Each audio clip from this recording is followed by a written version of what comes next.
Carl J Cox here. I'm the host of the Measure Success podcast, where I talk with top leaders about effective strategies that inspire success. This episode is brought to you by 40 Strategy. 40 Strategy is built to make strategy work for small to medium-sized companies by designing world-class strategic plans, but more importantly, help keeping them accountable to actually get it done. To learn more, go to 40strategy.com. We're also really excited to say that we've launched our first strategy course. This is not your normal course. This is actually something that's a live setting with a group of other great entrepreneurs and leaders. We do this in a Zoom type setting so we can help reach and have a greater impact to more people. Once again, to learn more about that, go to 40strategy.com. We often do a shout out on our podcast, and the shout out here is to Kevin Lawrence. Kevin Lawrence is the author of Your Oxygen Mask First, and he also provided our current guest, who's Nigel Bennett. Really excited to have Nigel with us today. He's the founder and owner of international business development for AquaGuard's environmental response services and equipment businesses, specializing in marine oil spill response for over 30 years. He's also the author of Take That Leap, Risking It All for What Really Matters. And he's also has his own co-host of Impact Podcast here. He has multiple other things we could talk about, but Nigel, we got to get started because we had too much fun before we even kicked off this podcast. Nigel, welcome to the Measure Success podcast. Hey, Carl, thanks so much. It's awesome. Yeah, we did have a lot of fun chatting way there just before. Thanks so much for having me on. And thanks for Kevin again, Kevin Lawrence. I've worked with Kevin. He was my coach for probably 18 years, probably, and helped me become the guy that I am sitting in front of you now. So thanks, Kevin. No, yeah, Kevin is loved the conversation with Kevin, and right. To you, I think you're really a testimony of his work, right? You know, he was able to help give you coaching guides. You had a successful business, but you helped it. So let's talk about that first, right? Because you know, this is an entrepreneurial business type podcast, so to speak. Of course, we talk about the personal side, but tell us about the business that you still are CEO of, and tell us more about that. Yeah, it's called AquaGuard Spill Response, and what we do is we design and manufacture kind of state-of-the-art oil spill response equipment for marine oil spills. So back in 2010, there was the BP Horizon oil spill in the Gulf of Mexico, that massive, crazy incident there. Well, that's the type of stuff that we get involved in. It's our equipment. At that time, we had people involved too, because we had a base in Panama and some equipment from Mexico that we sent across as well. So. Yeah. So, and we started in 1992, and we've done business in about 104, 105 countries around the world. Anybody that's got a coastline, pretty much, that's moving oil on the surface of water. Yeah. So we provide our equipment as a standby, almost like, a fire extinguisher in your house, just in case you have a fire, or a fire truck, just in case there's a fire. Our equipment's on standby just in case there's an oil spill. So it's containment. So we contain spilled oil, and then we have small to very large offshore skimming systems which would lower over the side of a ship that would float, and we have propellers and remote controls, and it basically pumps the oil back into a ship to recover it. Yeah, lots of fun. Yeah. Thank you so much, because I had one of my kind of curious questions, which is, well, how often do oil spills happen? So I mean, I know that wasn't part of it. I wasn't even planning to talk about this, but I'm curious, like, how often do these, let me ask you, maybe minor spills happen, right? Yeah, we hear day. the big ones in the news. Everywhere. Yeah, every day, everywhere. Yeah. Got it. That's okay. And there's I mean, that does, when I was a young guy getting into the business, I was just blown away. I'm in Canada. I'm in Vancouver. It's very pristine, and we've got the ocean, we've got the mountains. It is very clean, relatively clean here. But I was in Egypt, and I was in Indonesia. I was in 9 different countries, Thailand, Brazil, Venezuela, when I was young, and my eyes just got blown wide open on how many daily spills, chronic spills, are happening everywhere. And the big ones get on the news. They stay on the news for 6 months, whatever it is. For the Exxon Valdez in 1989, that was a big one, right? I mean, I was involved in that as a younger guy. But and then they disappear, and then the next newscast comes on. But we're dealing with this stuff constantly all over the planet. Yeah, it's really insane. Wow. Yeah. Wow. Yeah. Hence, there's a business for cleaning it up, which is Yeah, clearly. So that's really fascinating. And so then beyond that, how many spills are not even being accounted for, right? I mean, Yeah. Yeah. it's significant then, it must be. Hundreds a day. I mean, in most of the countries now, like the United States in 1990, George W. Bush Sr. put in this thing called the OPA 90 Act, Oil Pollution Act of 1990, making anybody moving oil into or American waters or around American waters have to be part of a group. They had to have emergency response plans. So just in case something happened, you had to have a plan, and they also had to be part of a cooperative or a group that would actually respond if you came into American waters in California and you had a spill. There's groups down there that would come out and help out, right? So they have to actually pay into it and be part of it. That's now. So that was all started back in 1990, right after the Exxon Valdez in '89, right? So Got it. yeah, so yeah, everywhere. I mean, I got my father was in the environmental mapping business back in the, oh God, 80s, late 70s, 80s. And I came on and I started working with him right out of high school. And I was, my first job with him was right after high school graduation, hungover on an airplane heading for Venezuela. You know what? It was, yeah. Kid coming from Vancouver, it was a real eye opener. I was thrown right into the pit of despair or whatever it was. It was crazy. And I was flying in helicopters, taking photographs, mapping the coastline for oil spills. But on the first couple of days I was there, we were flying over, look, a little bit too close to the Colombian border, and the FARC guerrillas, who are still operating there today, even today, were taking pot shots and hailing our helicopter to get out of the way, or they would shoot us down, right? And I was like 17, 18 years old. Yeah, I know. It was That's crazy. not your normal first day of work. You No, it realize that, wasn't. right?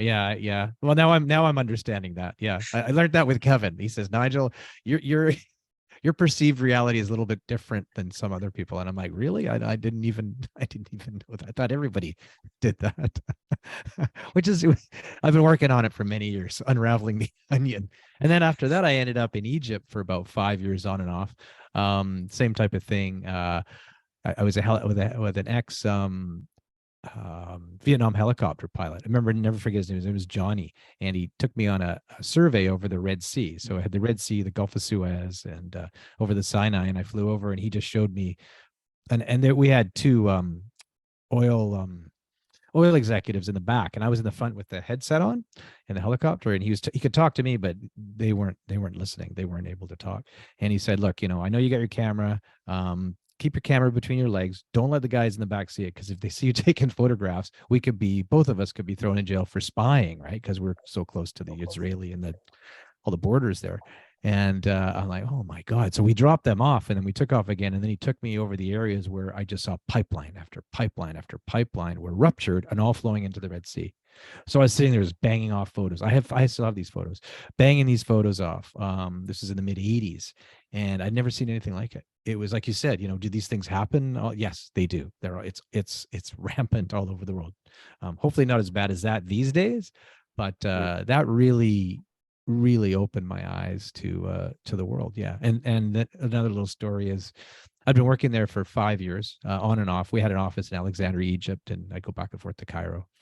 And we were finished the project, and I was my father was flying in to wrap up the contract, and we were going to meet, and we were going to go to London for my cousin's wedding.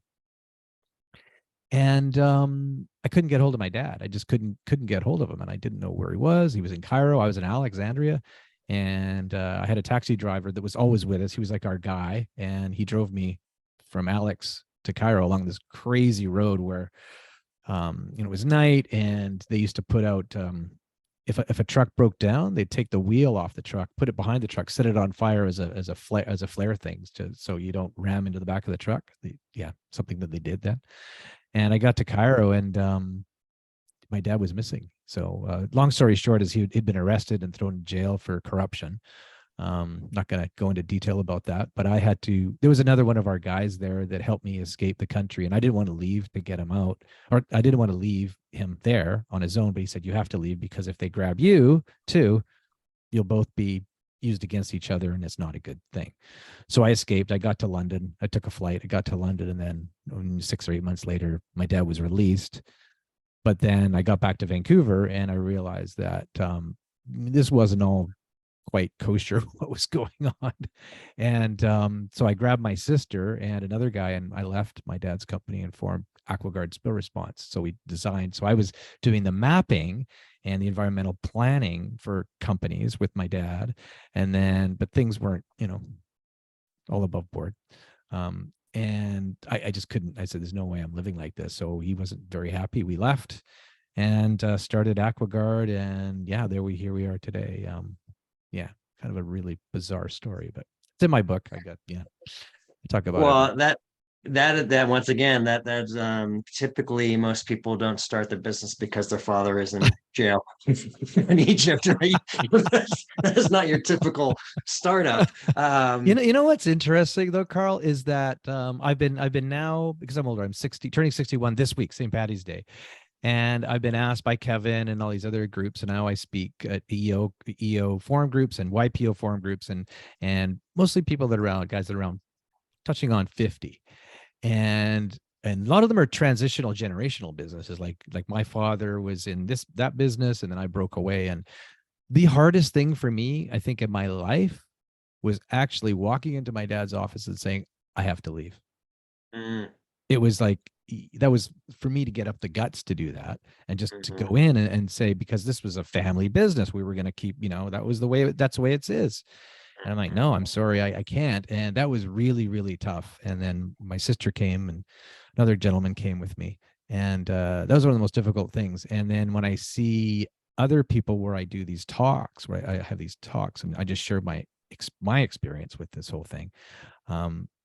There's a lot of people that I sense, entrepreneurs that are generational entrepreneurs, that their grandfather started, their dad, and then they're the third generation, and they want to kind of do their own thing, but they feel that they owe something to the other, and it's a really difficult situation. It's a really, really, I just feel for them, so I was there. Yeah. No, I think that the generation, once again, you described, it is really fascinating when there's multiple generation businesses, and there's this, there's two things there's multiple different paths, right, that can happen. And sometimes it's this, they're all in and they're supporting, it's all for the family, sometimes, unfortunately, they don't have the same work ethic, right? That sometimes happens, and they just, especially third generation. Oh yeah, right. It's super common, right, to have that, what's beautiful thing, and next thing you know, they didn't have the same experiences, right? They didn't understand the work ethic that's required, right, to keep a business going. But then you have, and you've seen it, and I've seen it, where that second or third is finally the ones able to actually really to get scale. Yes, true. Right. That maybe they had a nice business, but then it turns into an extraordinary business. Exactly. Yeah. So you had an opportunity to really, and once again, I don't know a whole lot about, obviously you're, other than this conversation about your dad's business, but you were able to scale your business, but that wasn't an overnight process. No. Of getting to figure it out. So I'm curious for you, when did the light bulb click of, I need to change the way I'm doing things so I can help scale this business more? Well, the one was, the first was that day that I walked into his office and said, hey, I gotta do my own thing. I just can't, and I don't want to end up going to jail. Unfortunately, he ended up going to jail again. Just a few years. He was 85, and he was in for 5 years in New Jersey. He got extradited from Canada into New Jersey because he was doing the same stuff. And then, and he passed away last September. So it's, So wow. I know. So I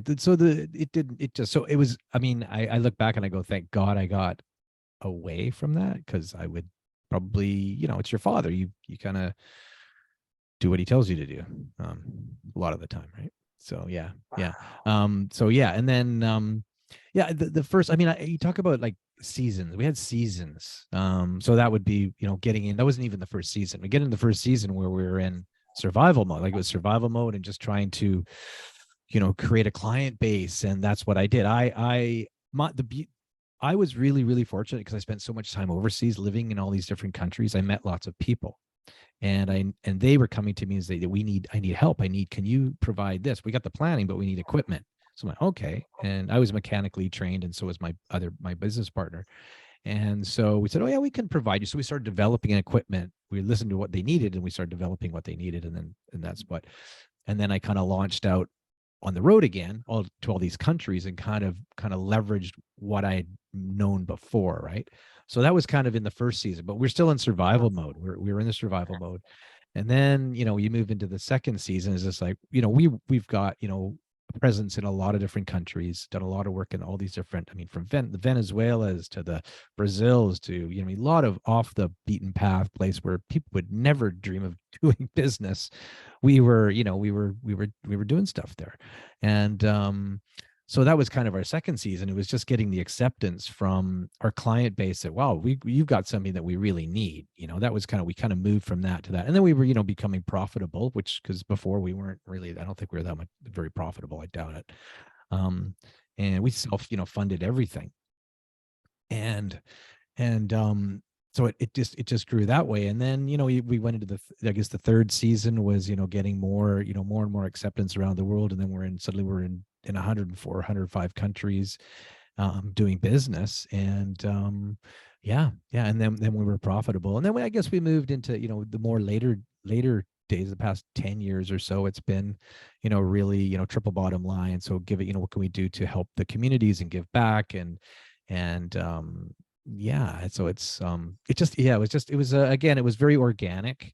It was extremely organic, but for myself, going, because we started in 92, right? So it's 32 years or 31 years, whatever it is, 31 years now. It was really interesting, because I wanted out. Probably 10 years in, I wanted out. 10 years into this thing, I probably wanted out. I'm like, okay, I'm done. I'm just so burned out. I want out, like a lot of people do. A lot of entrepreneurs, like I've kind of got to this point. I want to get out. And so I made a mistake. This is my mistake that I made, is I would poach CEOs or general managers. First, it started with general managers. So I bring a general manager in for our competitor, drop him in, and think he could run the whole thing. Well, that didn't work. So then I changed the name. I'll bring him in. He's now managing director. Okay, that didn't work. Now he's I kept changing the name. So I did it 3 times over probably about 10 or 15 years, and it didn't work. And I was working with Kevin Lawrence at the time, and I just didn't realize that we had organically been growing people inside the company. We didn't need to bring them from outside. And the people, and my business partner now, he's 42. I'm 61. So he's running everything. He's our CEO and he runs everything. He's my business partner. But he was with us since he was 18. But organically, he came up through the company, and I just didn't see it. I just thought, oh, that's I want an easy fix. I want out. And so I would poach somebody. I'd drop them in, parachute them in. Didn't work. Next, didn't work. And the three times, and then the fourth time, it was like he was there all the time, and I just couldn't see it. I couldn't see it, and it was the best thing that I've ever done, because now I have I had the freedom, and yeah. And in was it 2012, I was able to set the business up. So 10 years ago, say about 10 years ago, I was able to set the business up pretty much to run without me. So my business partner was running everything. We set up a compensation package. So I scaled back on my salary. I took dividends. He had dividends, and he had salary, and he had a bonus. Fairly, because sweat equity. He was putting more sweat equity into the business than me. Fair enough. And so I've been able to step way back over the past 10 years, and he's been running the show. And I just talked to him. I haven't talked to him for about 2.5 weeks. I just talked to him now for about an hour before I head off to New Zealand. So, yeah.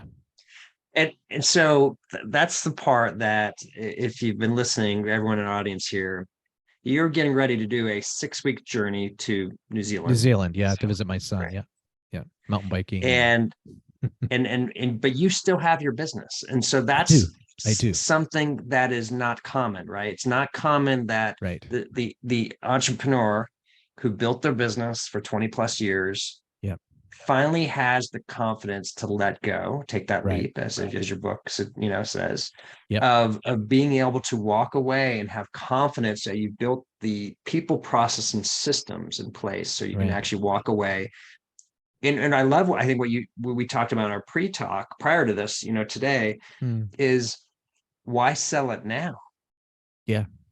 Right. You kind of got to that spot. I mean, I know it could change tomorrow, but you Yeah, got like this really anything can fascinating change. thing where you could still have the business, right? You could still I have this know. opportunity. Yeah. And then it's still a better platform to be able to share your story with other entrepreneurs, right? When you're talking through EO and things of these Exactly. areas. I think I'm not, I've still got the company. I'm still involved, a little. I get all my reporting. I get, my phone calls with the guys, and and I enjoy, and I go for I go and I go for coffee and I chat, and it's nice. And I enjoy that. I mean, if I see customers, if I'm traveling, I'll go and I'll meet my reps, because we got reps all over the world. I'll go and we'll have, dinner with their family, and it's just fantastic. But I was able to, and I mentioned, so in 2012 I was able to set it up to run without me. In 2014, 2015, I took my family and we traveled for a year off the beaten Wow. path around the globe, and we were in Myanmar and Burma and Myanmar and Bhutan and like South America, all over. And yeah, and it was my dream. That was the one thing that I had on my list. So Kevin Lawrence and I, we set up an asteroid belt, and all the things that were in the way of me accomplishing, what I needed to do, little asteroids and big asteroids. And day one, we started knocking off the little guys and getting momentum, and then we hit the bigger ones. And then at the end of the day, on my list, my dream list of what I wanted to do, I wanted to basically set the business up to run without me and take a year off and travel with my family. At that point in time, that was, I couldn't have think of anything better to do. Spend time with the family, traveling for a year. There's not much that's really come close to that. It's incredible. And so Kevin gave me a call one day in 2014, and he said, Nigel, we've got one more thing on your list that we want to take care of. And I'm like, okay, what is that? And he goes, you know what it is? Come on. I'm like, yeah, I know. It's like, it's take a year off and travel with the family, right? And I go, I can't do it. And he's just like, no, that's your dream. That's what you wanted to do all along. We did all this work to get to this point. And he's like, that's what you wanted to do. Did you change your mind? I'm like, no. He says, but I can't. And I started listing all of the things in my head. It was my ego is my ego saying I can't leave because I got, the business, all these other things, and the house, and the dog. Dog's the most difficult thing. You got to find somebody to look after your dog. And he said, is your wife there? And I said, yeah, she's sure. He said, well, ask her. And so I yelled over to Reiko, my wife, and I said, Reiko, you still want to take that year off? She said, absolutely. And I'm like, oh, and she had no qualms. And so we made it happen within 3 months. We planned nothing. We got on the flight, and we ended up heading to southern France to break ourselves in, because my cousin from London happened to be there. And then we ended up, in like 17 countries. And then, it was absolutely incredible. That was my goal. And it was a lot easier to set up than I'd ever dreamed. It was all in my head. It was all in my head. It was all my ego saying, Nigel, you're this important, you're an important guy. You need to stay around. No, it's all a bunch of BS. I didn't need to be there. They were running the company much better without me. And to be able to spend that time with, your family. My kids were, my daughter was in 9th grade, so we homeschooled her, which wasn't that bad. And my other son had just graduated from high school, so he was hanging out with me. And I did go to, a few meetings and things. I met with the IMO in London, and I took my son with me, and we did a slideshow, and he'd run the thing and ask. And what the coolest thing was is traveling with your son or your daughter at that age, when they're 17, 18, or 19, or whatever it may be, is to take them to meetings. And no matter what level meeting it is, if it's a very, very high level meeting, they love it. The people that you're meeting with love it. And they're like, oh my goodness, this is really cool. Thank you. And they chat with your kid, and it's really interesting. And it's really interesting to see the dynamics when you do so. It's so different. It's so different. And I just found it incredible. Yeah. But I didn't, like I said, I didn't, I got a story about not selling the business and why, but whenever you, Well, no, I some think point. I think it's super fascinating. I just wanted a little tangent there, but just Yeah. related to what you said is Hmm. there's that concept of taking your kids to work day, but it's usually Yeah. this canned Yeah. I know. program, I know. right? And I love the concept of it being organic, of no, just like come and literally follow Yeah. me around and see what I do and understand, or be in some meetings. Exactly. My son, who's just starting, he had an internship, and he's joining them with a investment banking firm. But that's that Hmm. they said you can go into any meeting you want. Wow. Wow. Like Fantastic. literally, Yeah. it was like green light, any meeting you want to pop in. And so he's been meeting with some of the most successful, this is you, Zach, if Fantastic. you're listening today. It's how cool though, what a cool It's so cool. opportunity, It is. and it's like, why don't we think about that more, right? So I then know. people can really learn, A, and then B, go, do I really want to do this? Because Yeah. why do we want to bring in people who don't want to do that? Yeah. Right. Yeah. You want to really make sure you have passion, you care about it. So Yeah, so I'll just add another little yeah, line into that. please. So another really cool thing is that so my kids, they came, we were in London, and so I bought my son a cheap suit. Took a cheap suit. We're going to all these meetings in London. So we're doing that. And then we ended up in Brazil, and I was going on an offshore supply vessel. We had one of our big pieces of equipment on this big offshore supply vessel, right? So my son comes with me, and when this little tender, and we're going out into the ocean, and there's the ship, and we got to climb up that rope thing to get on board this ship, right? Because we move up and things are pitching and rolling, and he's got his coveralls on, hard hat, glasses, and he's a strong kid, but he's never done anything like that before in his life, right? Like, up you go, man. And so he climbs up. He's just been in London meeting with the IMO in his suit, right? And now he's on an offshore supply vessel with coveralls climbing up the side of a ship, right?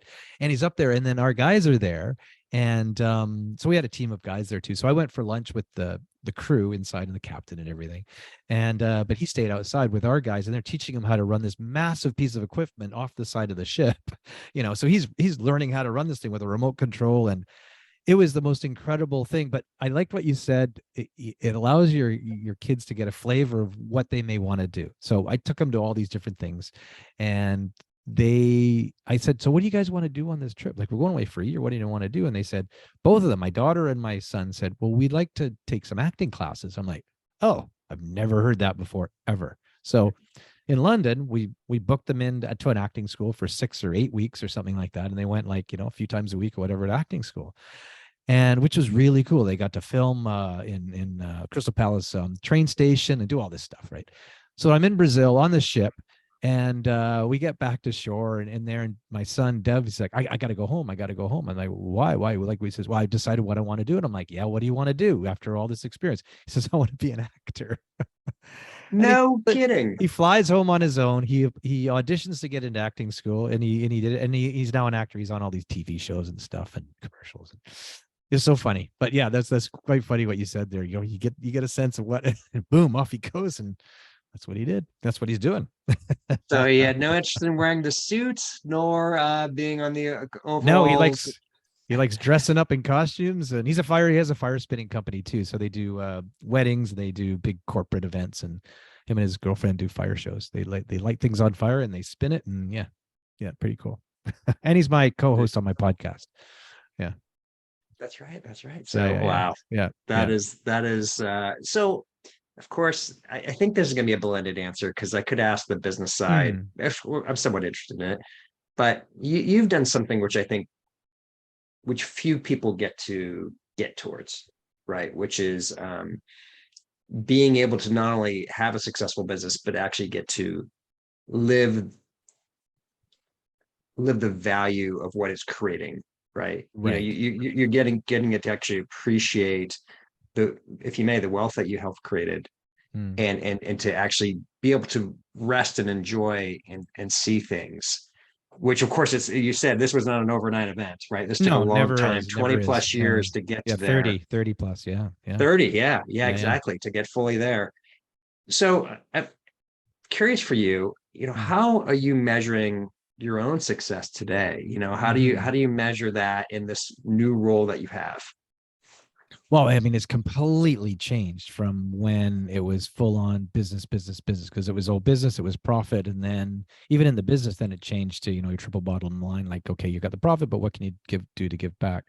I mean, these days now, I mean, the past, it's been at least 10 years. I've been kind of on this path where it's been families, number one, no matter what, which took me a long time to figure that out, because I was so busy in the early years. I'd be away 6 8 weeks in Asia. I'd be bouncing all over, and I had 3 little kids. And I had a friend of mine. He was an ex professional football player in the Canadian League, a big lineman, huge 300-pound guy, and he was in the Entrepreneurs Organization. He had joined, and he coaxed me to join, and I joined. I was a member for like 18 years. Incredible. great, great, great. But he grabbed me by the scruff of the neck. He like literally like banana hands. Like the guy had hands like bananas. And he grabbed me by the scruff of the neck and he goes, Nigel, I've noticed you're away all the time. I'm like, yeah, I'm doing it. He goes, why? You never see your family? I'm like, yeah, but I'm doing it for my family. He goes, bullshit. No. He goes, you got to spend more time with your family, as you'll lose them. And I'm like, and I had no idea. I thought I was out there doing this for the family, but those long periods away. I mean, it's like they didn't know me anymore, right? So then that switch went off, and I changed everything. So then later on in life, I mean, not even later on in life, I made a point of being at all my kids' hockey, soccer, martial arts.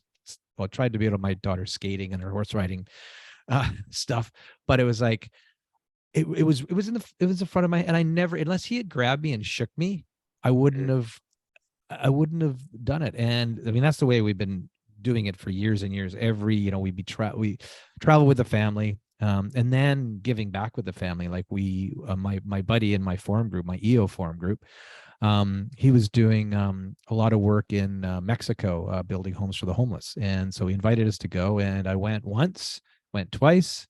And then my kids came back, and the deal was they could take an extra day off school if they did a presentation for their class. So then my daughter did a presentation, and she was like in kindergarten or something, or grade 1. And I helped her with the slideshow. And then next thing you know, the phone's ringing when I came home, and all these people wanted to come to Mexico to help build homes and bring their families to Mexico. Oh, wow. And so we didn't know what to do. We just went and we took part. And next thing you know, we're leading these trips, and we've probably taken 700 people to Mexico. I don't know, gone like 18 times, and with all our kids and extended families, and multiple people have come multiple times. And I just found, giving, the priority became, the family, but then doing stuff and giving as a family. I don't think anything, I don't really think, I mean, maybe there is anything more powerful than giving back, but as a family is pretty cool. It was pretty cool, because now my oldest son's 28, turning 29, and his buddies in the neighborhood here, I run into them. They go, hey, Nigel, when are we going to go back to Mexico and build? And I'm like, dude, like, you can go take your own group now. Like, you're 29. Like, you guys, leave the nest and go, right? But I get it all the time. And a lot of them say that they would rather do that. I mean, sometimes I find it hard to believe this. I'd rather do that than go sit on the beach in Hawaii. I'd rather go and volunteer in Mexico. And I'm like, really? And I really think it comes from their heart. And I think they really do mean it. Yeah. So that's kind of what, like success now is, it's all, spending time, doing things, with the family, and then giving back, and helping back in the communities around the globe. Yeah.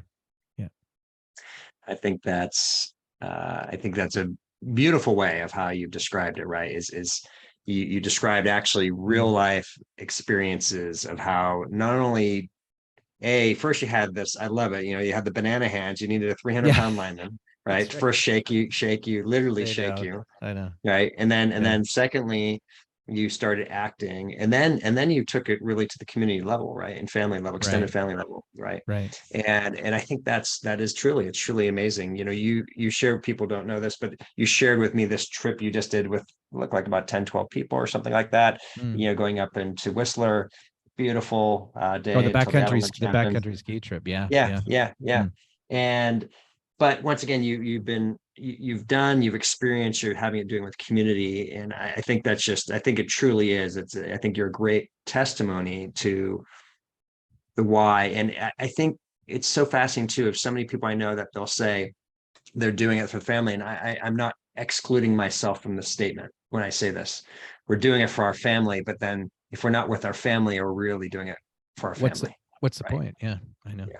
Yeah. So I think I know I learned many years ago, because I was in the Entrepreneurs Organization forever. And then I got into this program called Birthing a Giants in MIT in Boston, which is an offshoot of EO. And then, we kept our group together. It's a 3-year program, but we kept our group together for like 18, 19 years. And we called it Gathering of Titans. Yeah. But I remember the very first day that I went, and it's called the Endicott House. I think a lot of your listeners have probably been there or taken part in this, because so many people have. And I remember driving up the driveway to the Endicott house and just feeling that whole imposter syndrome thing come in. I'm like, I don't belong here. These people are smart and intelligent, and oh my God, this, what do I don't belong, and almost throwing up in my mouth, because I would get like that. Like I would be so nervous. And I go in, and then Vern Harnish, who was the facilitator of the whole program, he one of the first things he said was that how many of you guys have a coach, right? And I just hired Kevin, I think, at that time, and I was having a really hard time in my business. I didn't know what to do. I was just pulling my hair out. I had no idea of what I was doing. And Vern said, how many of you, of the 75 of us, have a coach, right? And I kind of like, oh, all these guys have coaches. They're all really smarter than me. So I kind of I had my head down. I gingerly put my hand up, like whatever. And then Vern goes, what, 3 of you? Only 3 of you out of 75 really smart business people have a coach. He said, let me tell you. And I'm sitting back, oh, he says, let me tell you. He said, every successful person, business person, whatever it is, athlete, one or multiple coaches. And he said, you guys need to get a coach. And I had already I'd had Kevin just a few weeks. And that really changed that whole changed my life. Yeah. Yeah. And then I forgot what there's a point that I was going to talk about Vern as well. I lost it. No, I think your story though on that specific point of the coaching is, I think it was maybe Zig Ziglar who first said it, and I know Darren Hardy says it now, but that concept of, if you're not putting 10% investment back into yourself, right, and part of that 10% should be getting a coach to help you. Here I am in strategic planning execution, right? That's what I do. Yeah. I still have my own problems with my own strategic planning execution, right? Of course. And so, and why, right? It's because I'm not self-reflecting. It's hard to self-reflect. You need somebody else to bounce it off of, to say, hey, there's a better way. And get over yourself, right? That kind of concept. Yeah. Unless you're bouncing it off somebody, it's not real often. And I think a lot of times we need somebody else to kick us, but be that 300-pound lineman, you do, right, to shake us and wake us up, to say, why aren't you? So I think that wisdom is brilliant. Having, once again, investing back in yourself, once again, reading courses, etc. But the individualized coaching and being more consistent, like thinking you just go to one thing for a retreat, no, it falls away so quickly, right? That's the thing. And also with these things, I was going to this Birthing and Giants GOT thing for years and years and years, 18 years. And then EO, we have our EO retreats. We do our retreats, and we have our facilitators come in, and we do all this work. You spend so much time and money flying to Boston and all this stuff. I mean, the stuff's not cheap. And I think the biggest mistake is that we don't, as humans, we're all very similar. We come back, we jump right into our business, and we just go. We need the 2 days on our own to sit and journal all this stuff out again. Like you've already got your notes, like journal it all and put things into process, and actually take this stuff to heart and actually put things into action, even if it's one little thing. We don't do that though. We don't do that. And because it's so hard, because we're always so busy but we learn so much, but it's the application of the learning. That's the important thing. Is we like to go to all these different conferences and events, and it's all great, take all this stuff in, but do we ever use any of it? Maybe 3% of it. And it's and you wonder if it's 3%, right? I mean, I know. Yeah. But that's where it goes back to, right? Is not only the reflection, but putting it into a plan, to doing one thing at a time, or and then having your accountability. And that's where I think, once again, I kind of think the coach can have the coaching with the accountability. Value, right? I know. Yeah. I know Kevin, when I started with Kevin years ago, it was, people would give him his car keys. He says, okay, you've got the 3 things that you're supposed to do this week before our next meeting next month. If you haven't done it, I get your car. I don't know if he's ever taken anybody's car, but it's a pretty good incentive, and because it's easy just to kind of, I'll do this later. It's yeah. I know. And then that was the thing that, because I've been recently speaking, because I'm older now. I guess I'm an elder, and that's my I feel my job now is to share wisdom, whatever I've learned. good, bad, or indifferent, with whoever will listen. And I really find that entrepreneurs in the range of 48 to say 52, where you're kind of in that crux, it's kind of your, you got your family. Some of them have been, divorced and married again, and more kids and more businesses, but they're just like, they just stuck in this molasses in life. And that's where, I basically, because I've got no agenda anymore. I've got no agenda. I don't care. And I basically stood up at the end of this session I had with these YPO guys, and the whole thing was getting your life back. I was talking about getting how get your life back. And I said, guys, I'm 60. You're 50. I said, you got to start doing shit now. I said, don't give me any of these excuses that when I get to this or this gazillions in my company, or I get this many employees, or stop it. Do it now. Like, book something now. You want to go to Chile for 3 months and spend time with your cousin, and you take your family and stay there for 3, book it tomorrow. Go do it. Like, I don't want to hear this. I've heard this my whole life. I've been going to the Entrepreneurs Conclave in Boston for 18 years.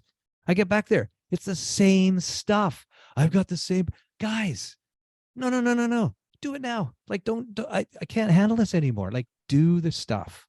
You want to do it. It's your heart telling you want to do it. It's the best thing for you and your family. Do it. Don't make the excuses. Don't let your ego get stuck. Like my ego was stuck, about taking this trip. You can't do it, Nigel, because no, it's all a bunch of smoke and mirrors inside our heads and our ego.